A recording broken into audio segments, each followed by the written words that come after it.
Hello everyone. इस video में हम स्टार्ट करेंगे एक्सरसाइज 6.4 जिसके अंदर हम यूज़ करेंगे थ्योरम 6.6 को। इसकी स्टेटमेंट है the ratio of the areas of two similar triangles is equal to the square of the ratio of their corresponding sides. Means अगर दो ट्राइंगल सिमिलर हैं तो उनके एरियाज का जो रेशियो होगा वो उन ट्राइंगल्स की कोरस्पॉन्डिंग साइड्स के रेशो के स्क्वायर के इक्वल होता है।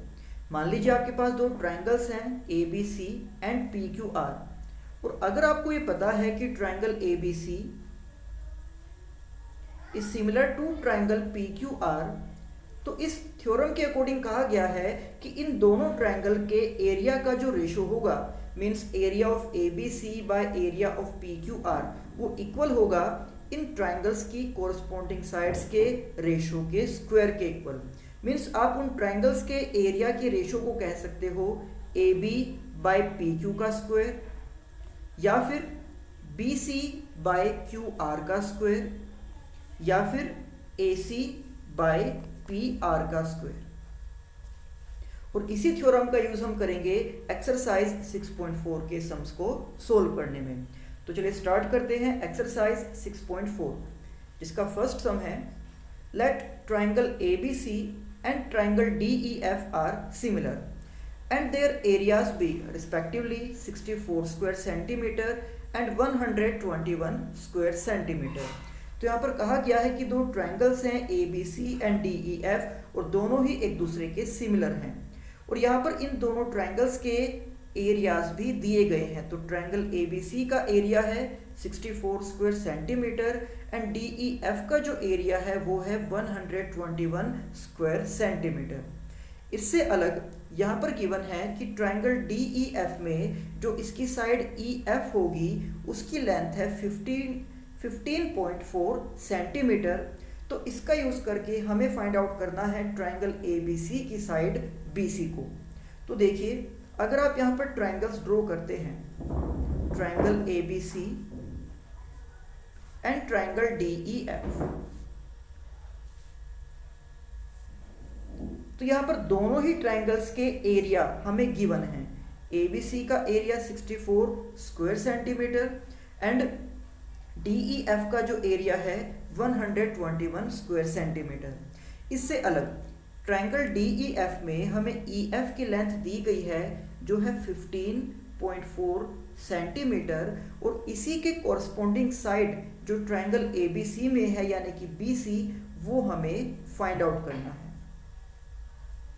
तो जैसे कि हमें गिवन है कि दोनों ही ट्राइंगल्स सिमिलर हैं, यानी कि हम यहाँ पर थ्योरम 6.6 को यूज कर सकते हैं।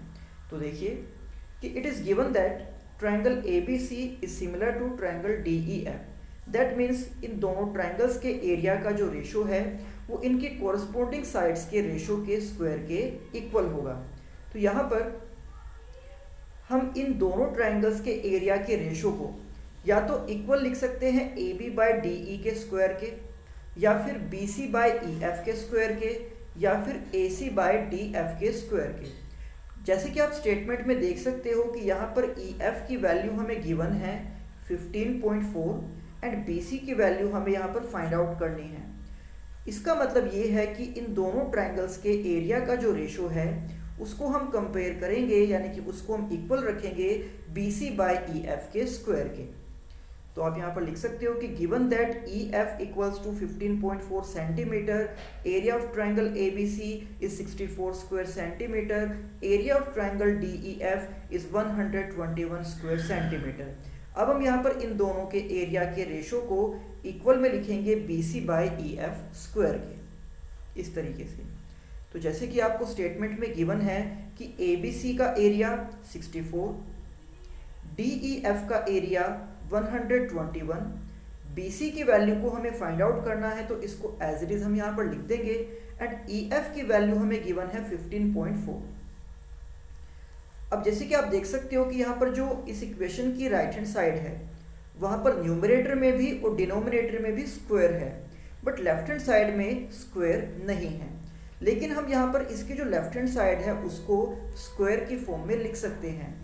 आप 64 को लिख सकते हो 8 का स्क्वायर, एंड 121 को लिख सकते हो 11 का स्क्वायर। तो इस तरह से अब यहाँ पर दोनों ही साइड में स्क्वायर हो जाएंगे, तो स्क्वायर से स्क्वायर कैंसिल आउट किए जा सकते हैं। मीन्स आप अब इसको ऐसे भी लिख सकते हो कि BC by 15.4 is equal to 8 by 11, क्योंकि यहाँ पर स्क्वायर से स्क्वायर को कैंसिल कर दिया गया। तो अब BC की वैल्यू को फाइंड आउट करने के लिए 15.4 को राइट हैंड साइड में मल्टीप्लाई किया जाएगा 8 के साथ। तो अब यहाँ पर जब 11 से 15.4 को डिवाइड करेंगे तो ये इससे डिवाइड हो जाएगा 1.4 पर। देन 1.4 एंड 8 इन दोनों का प्रोडक्ट हो जाएगा 11.2 सेंटीमीटर, और यही उस ट्रायंगल ABC में उसकी साइड BC की लेंथ है जो हमें फाइंड आउट करनी थी। इसके बाद है क्वेश्चन नंबर 2, जिसकी स्टेटमेंट है diagonals of a trapezium ABCD with AB is parallel to DC intersect each other at the point O। तो यहाँ पर कहा गया है कि एक ट्रेपेजियम है ABCD जिसमें AB and DC are parallel, उसके डायगोनल्स एक दूसरे को पॉइंट O पर इंटरसेक्ट करते हैं। और यहाँ पर AB और CD के बीच में एक और रिलेशन दिया गया है कि AB is equal to 2 times of CD, यानी कि जो AB की लेंथ है वो CD की लेंथ के ट्वाइस है और CD की लेंथ के डबल है। तो हमें यहाँ पर फाइंड आउट करना है उन दोनों ट्रायंगल्स AOB एंड COD के एरिया का रेशो।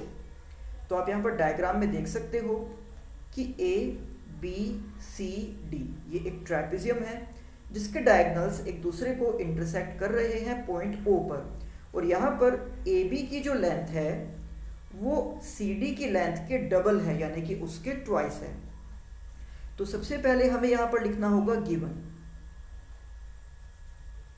गिवन में हम लिखेंगे कि ABCD is a trapezium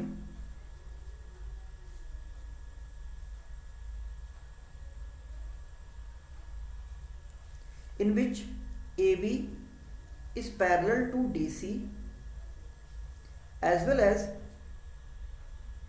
AB is equal to 2 times of CD। तो ये हमें इस क्वेश्चन की स्टेटमेंट में गिवन है। इसके बाद हम लिखेंगे टू प्रूव, या फिर आप लिख सकते हो यहाँ पर टू फाइंड, क्योंकि हमें यहाँ पर कोई स्टेटमेंट प्रूफ नहीं करनी है, हमें यहाँ पर फाइंड आउट करना है AOB एंड COD के एरिया का रेशो। मीन्स हमें यहाँ पर फाइंड आउट करना है कि area of triangle AOB divide by area of triangle COD, ये हमें यहाँ पर फाइंड आउट करना है। तो इसके लिए हम यूज करेंगे थ्योरम 6.6 का। देखिए, जैसे कि हमें गिवन है कि ABCD एक ट्रेपेजियम है जिसके अंदर AB and DC are parallel, तो हम यहाँ पर लिख सकते हैं कि जो ये एंगल होगा वो इस एंगल के इक्वल हो जाएगा, क्योंकि ये दोनों ही अल्टरनेट इंटीरियर एंगल्स हैं।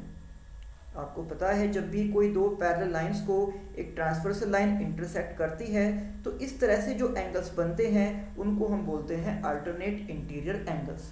एंड ये वाला जो एंगल होगा वो इक्वल हो जाएगा इस एंगल के, ये दोनों भी अल्टरनेट इंटीरियर एंगल्स ही हैं।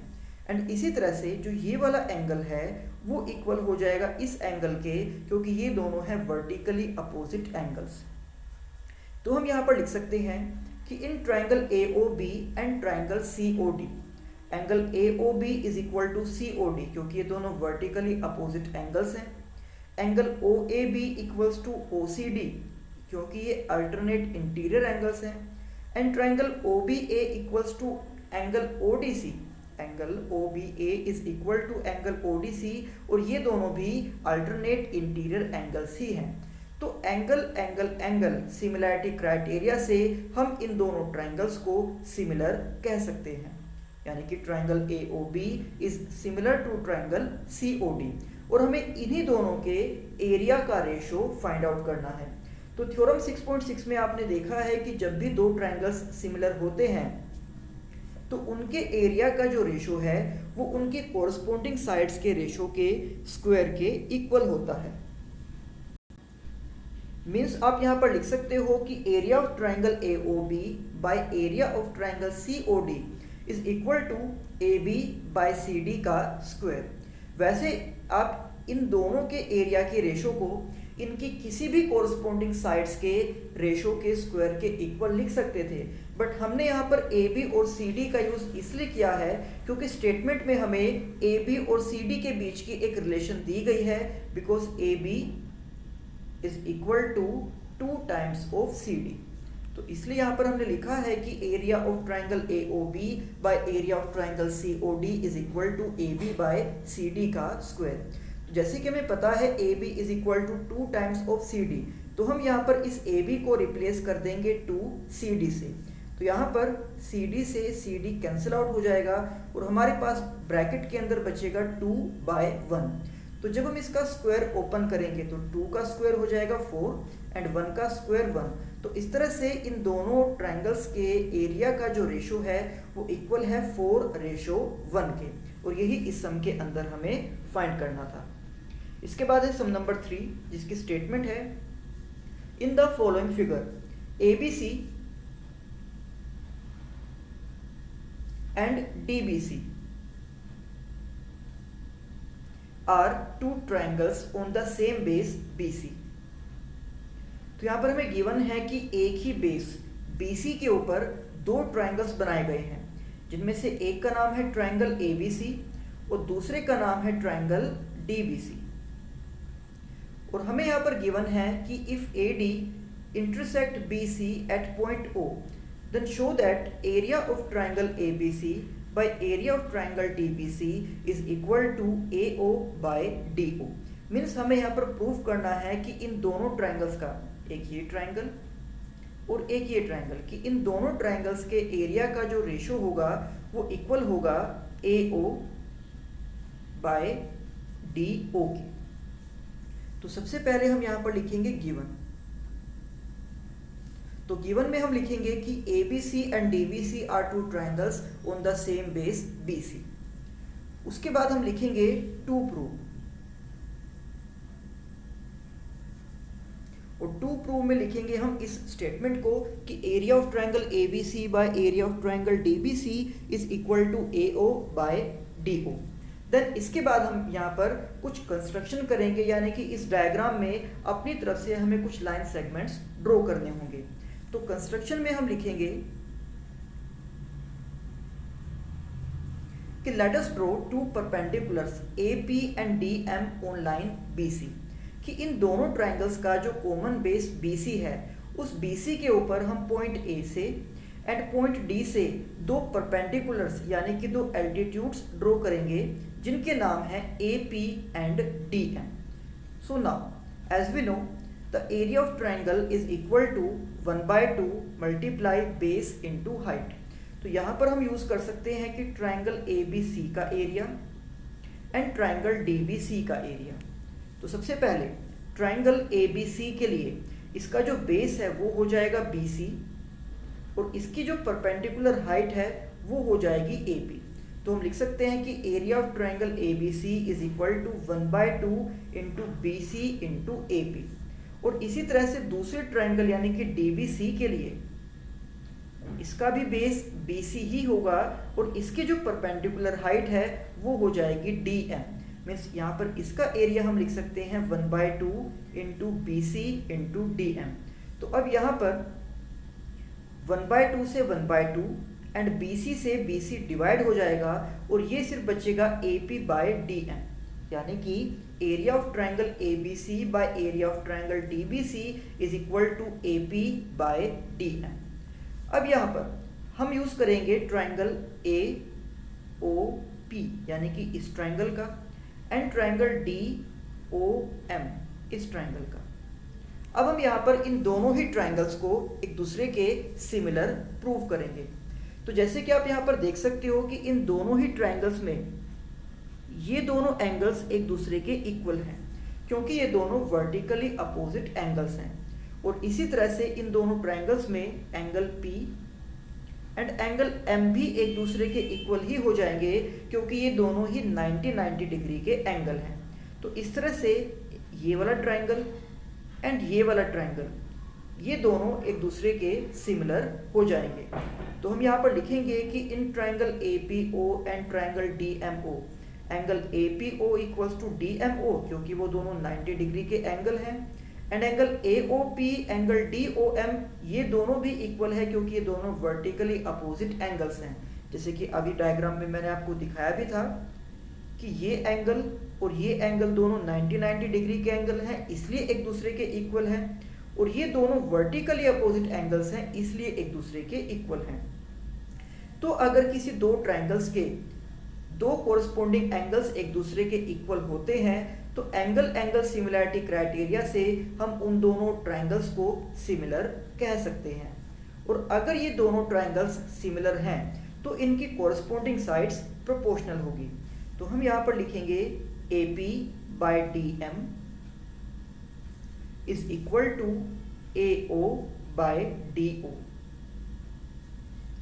और आप यहाँ पर देख सकते हो कि जैसे कि इस इक्वेशन में area of triangle ABC by area of triangle DBC ये इक्वल आया था AP बाय DM के। तो अब यहाँ पर इस इक्वेशन में हम इस AP बाय DM को रिप्लेस कर सकते हैं AO बाय DO से। यानी कि अगर हम इसको नाम दें इक्वेशन नंबर 1 एंड इसको हम नाम दें इक्वेशन नंबर 2, तो आप देख सकते हो कि दोनों ही इक्वेशन में AP बाय DM कॉमन है। मीन्स हम यहाँ पर इसको triangle ABC by triangle DBC को इक्वल रख सकते हैं AO बाय DO के। तो हम लिख देंगे कि from equation 1 and equation 2 area of triangle ABC by area of triangle DBC is equal to AO by DO। और यही इस सम के अंदर हमें प्रूव करना था। इसके बाद सम नंबर 4, जहां पर हमें प्रूव करना है कि if the areas of two similar triangles are equal then prove that they are congruent. हमें प्रूव करना है कि अगर कोई दो सिमिलर ट्रायंगल्स हैं और अगर उनका एरिया एक दूसरे के इक्वल हो जाता है तो वो दोनों ही ट्रायंगल्स कॉन्ग्रुएंट ट्रायंगल्स हो जाएंगे। देखिए, similar triangles and congruent triangles में जो सिमिलैरिटी है वो ये है कि सिमिलर ट्रायंगल्स में भी एंड कॉन्ग्रुएंट ट्रायंगल्स में भी जो कॉरस्पॉन्डिंग एंगल्स हैं वो इक्वल होते हैं। बट सिमिलर ट्रायंगल्स में कॉरस्पॉन्डिंग साइड्स एक दूसरे के प्रोपोर्शनल होती है, जबकि कॉन्ग्रुएंट ट्रायंगल्स में उनकी कॉरस्पॉन्डिंग साइड्स भी एक दूसरे के इक्वल ही होती है। मीन्स जिन फिगर्स के अंदर, जिन डायग्राम्स के अंदर या जिन शेप के अंदर उनकी शेप और साइज सेम हो, उनके एंगल्स भी इक्वल हो, उनके कॉरस्पॉन्डिंग साइड्स भी इक्वल हो, उनको हम बोलते हैं कॉन्ग्रुएंट। और जिनके अंदर एंगल्स इक्वल हो लेकिन साइड्स प्रोपोर्शनल हो, उनको हम बोलते हैं सिमिलर। तो अगर हमें यहाँ पर सिमिलर ट्रायंगल्स को कॉन्ग्रुएंट ट्रायंगल्स दिखाना है तो हमें यहाँ पर ये प्रूव करना होगा कि उन ट्रायंगल्स की जो कॉरस्पॉन्डिंग साइड्स हैं वो एक दूसरे के इक्वल हैं, तभी हम उनको कॉन्ग्रुएंट ट्रायंगल्स कह सकते हैं। तो अब सबसे पहले हम यहाँ पर लिखेंगे गिवन। तो हमें यहाँ पर गिवन ये है कि कोई दो ट्रायंगल्स हैं, उनके नाम अपनी तरफ से हम लेट कर सकते हैं, जैसे कि एक ट्रायंगल ABC और दूसरा ट्रायंगल PQR। तो हमें यहाँ पर गिवन है कि triangle ABC is similar to triangle PQR, और इसी के साथ साथ हमें यह भी गिवन है कि area of triangle ABC is equal to area of triangle PQR। यानी कि ये दोनों ट्रायंगल्स सिमिलर भी हैं और इन दोनों ट्रायंगल्स का जो एरिया है वो इक्वल भी है। और जो हमें इस सम के अंदर प्रूव करना है तो उसमें हम लिखेंगे कि triangle ABC is congruent to triangle PQR। ये हमें इस सम के अंदर प्रूव करना है। तो अब यहाँ पर हम लिखेंगे proof, let us assume two similar triangles ABC and PQR जो दोनों एक दूसरे के सिमिलर हैं। और अगर ये दोनों ट्रायंगल्स एक दूसरे के सिमिलर हैं तो थ्योरम 6.6 का यूज करके हम ये कह सकते हैं कि उन ट्रायंगल्स के एरिया का जो रेशो होगा वो उनकी कॉरस्पॉन्डिंग साइड्स के रेशो के स्क्वायर के इक्वल होगा। Means area of ABC by area of PQR इक्वल होगा AB by PQ square, BC by QR square and AC by PR square के। और इसको हम नाम देंगे equation number 1।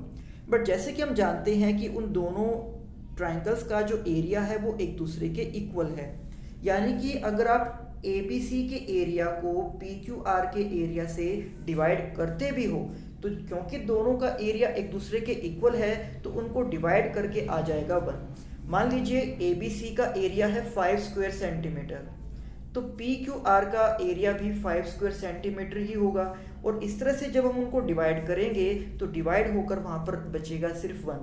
Means area of ABC by area of PQR equals to 1। तो इस तरह से यहाँ पर इस इक्वेशन में इसकी जगह पर आ जाएगा 1 कि putting this value in equation 1 we obtain. तो उसकी जगह हमने लिख दिया है 1 और बाकी हमने एज इट इज लिखा है कि AB by PQ square, BC by QR square, AC by PR square. तो देखिए जब सबसे पहले हम इन दोनों को कंपेयर करेंगे तो इसको हम लिख सकते हैं 1 equals to AB square divide by PQ square. अब PQ को हम मल्टीप्लाई करेंगे लेफ्ट हैंड साइड में, तो ये हो जाएगा PQ square equals to AB square. और यहाँ पर स्क्वायर से स्क्वायर कैंसिल आउट हो जाएगा और ये आ जाएगा कि जो PQ है वो AB के इक्वल है। AB is equal to PQ। And इसी तरह से जब हम 1 को कंपेयर करेंगे इसके साथ तो यहाँ पर BC एंड QR एक दूसरे के इक्वल आ जाएंगे। और जब हम 1 को कंपेयर करेंगे इसके साथ तो AC और PR एक दूसरे के इक्वल आ जाएंगे। और अगर किन्हीं दो ट्रायंगल्स के अंदर उनकी तीनों कोरस्पॉन्डिंग साइड्स एक दूसरे के इक्वल होती है तो SSS कॉन्ग्रुएंस क्राइटेरिया से हम उन दोनों ट्रायंगल्स को कॉन्ग्रुएंट ट्रायंगल्स कह सकते हैं। और यही इस सम के अंदर हमें प्रूव करना था। तो ये थे एक्सरसाइज 6.4 के सम नंबर 1, 2, 3 एंड 4। अब इसी एक्सरसाइज के बाकी सम हम करेंगे नेक्स्ट वीडियो में। तब तक आप इन सभी सम की अच्छे से प्रैक्टिस करना। तो मिलते हैं आपसे नेक्स्ट वीडियो में। Thank you.